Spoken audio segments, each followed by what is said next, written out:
Hey listeners, it's Erline. And Nigel. We're over here getting our next season ready to go. Yes, look for that first episode in your feeds in a few short weeks. In the meantime, we want to tell you all about our new Ear Hustle Plus subscription, which serves up bonus Ear Hustle treats wherever you get your podcasts. That's right. In addition to ad-free episodes of Ear Hustle, subscribers get behind-the-scenes, off-the-cuff conversations. Including our Ask Me Anything episode, where you and I answer questions sent in by subscribers. And we will answer anything. The only bad question is the one you don't ask. And honestly, the weirder the question, the better. We're also making these commentary episodes where you and I listen to a classic Ear Hustle episode and talk about how it came together, the hard decisions we made along the way, and where the people in the episodes are today. Those are super fun, and I can't wait to record the next one. Nige, maybe we should give listeners a taste of what we're talking about. I agree. So here's a little teaser of our bonus episode where you and I listen to our very first episode, Cellies, and then we unpack it with our executive producer, Bruce Wallace. Do you guys know what we're in the studio doing today? Oh, man, we coming in here to record something with you. No. When our EP come through. We are coming in to listen to our very first episode, which was called what, Erlon? Cellies. Hey, when was the last time you heard this?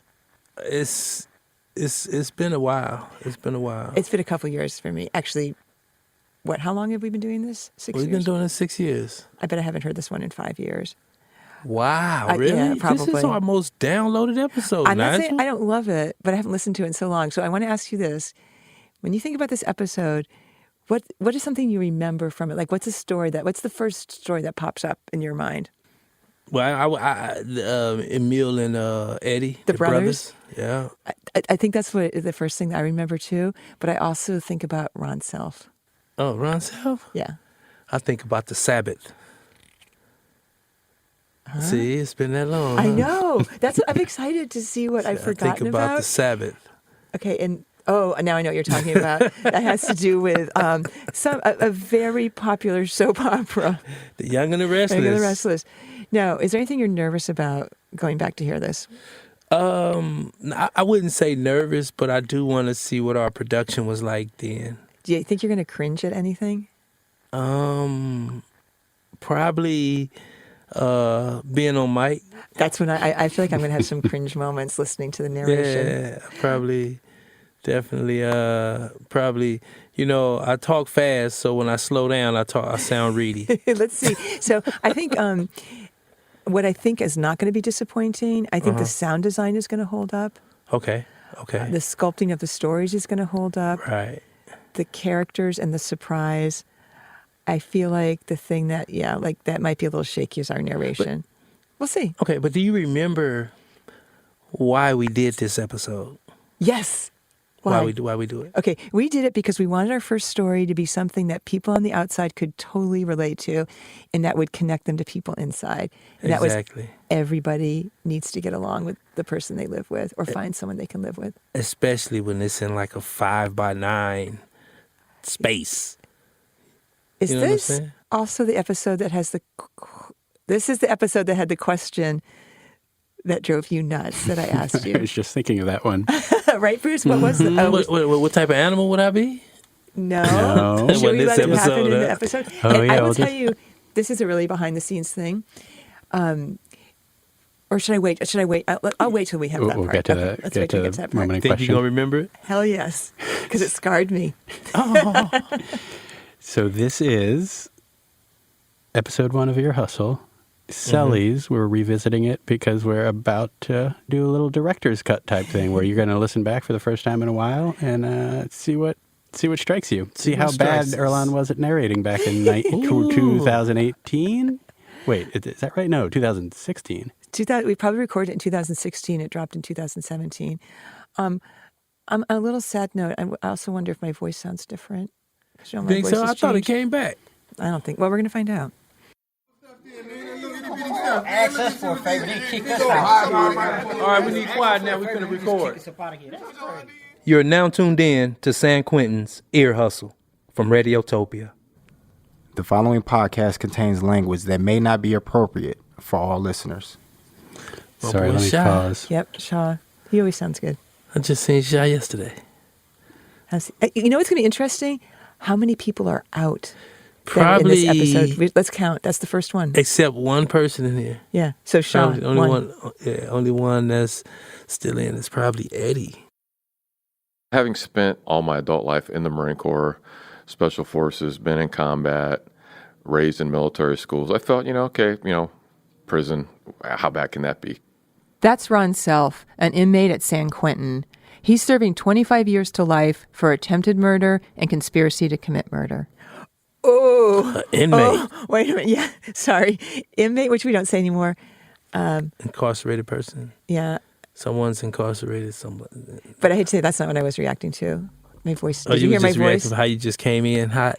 It just didn't sound very mellifluous. Is that the word? But Nigel, it was A little harsh.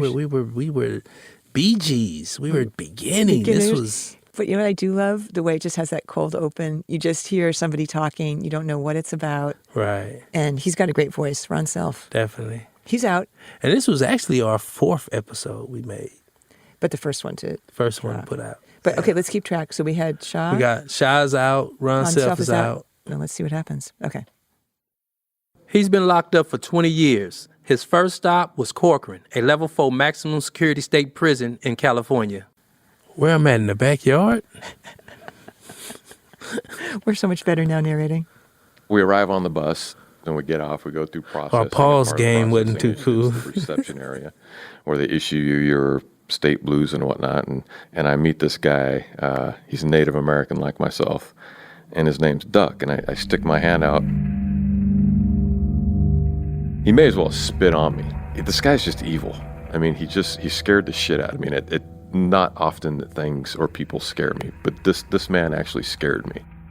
Ron was in receiving and release, or R&R, which is basically the intake into the prison system. It's where you get your ID card and your prison number, which will follow you through your whole incarceration. And it's where you go through a litany of questions to find out where you will be housed. It just felt like the whole time I was in R&R, this guy wanted to kill me. And I was like, I couldn't get processed fast enough to get out of R&R. So they finished processing me out. I go to the building, which is like a mile-long walk in chains, guns out on the rails. And the electronic door opens. I walk into the building. The door closes behind me. And then another door, I hear it pop open. And that's the cell I'm going to. And the door opens all the way, and it's Duck. The guy that's looking at me like he wants to kill me. And my heart dropped. They said, go into that cell and close the door behind you. Can we stop for a second? We always talk about we have to find a good storyteller. Mm-hmm. Ron Self was a really good storyteller. Right. I mean, we barely prompted him. He just told us this story. And now I'm remembering when I heard this, as someone who had never been incarcerated, hearing him talk about walking into the cell and closing the door, I got this totally claustrophobic, freaked out feeling. And it was one of the first times I realized how terrifying it would be to be locked in a cell with somebody who does not dig you.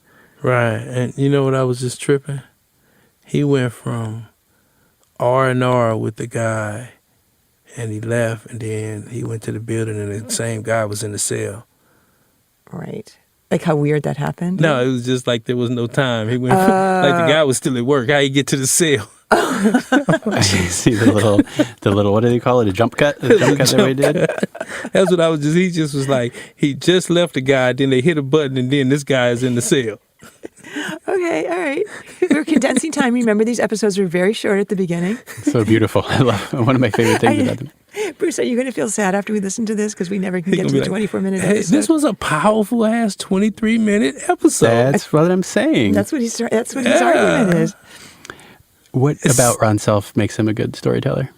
He is good with details, but not too much. He doesn't ramble. He tells a story where one event follows another. And he's got a voice that's very easy to listen to. He's commanding, and you hear that he's in the Marines, and so you get this. You can totally picture that he's going to be a big guy, that he's like disciplined, that cartoon American Dad, but in shape. How did you guys find him? Do you remember, or how would you have found him back Chef then? used to always be around. You know, he worked in education because he created the thing which he now works for today, which was the veterans thing. Well, yes, but he was actually one of my students when I taught for the Prison University Project. So that's how I knew him. And he was like that in class. He was very commanding. But yeah, he was always around education. And I don't know how... He had an office in education. But we used to go around and ask people, do you have a story? Do you have a story? Yeah. And I'm sure that's what we did. And he's like, yeah, I got a story for you. They said, go into that cell and close the door behind you. Cliffhanger. See what I mean? Ron Self is such a great storyteller. Listeners, if you want to hear the rest of this special behind-the-scenes episode, including the rest of Ron's story, And if you want to find out who from that first episode is out of prison now, and what question drove Erlon crazy, they already know. Subscribe to Ear Hustle Plus at earhustlesq.com/plus or subscribe in the Apple Podcast Player. That's earhustlesq.com/plus or the Apple Podcast Player. We've got a lot of great stuff planned for the Ear Hustle Plus feed this year, so don't miss out. And as always, thank you for your support.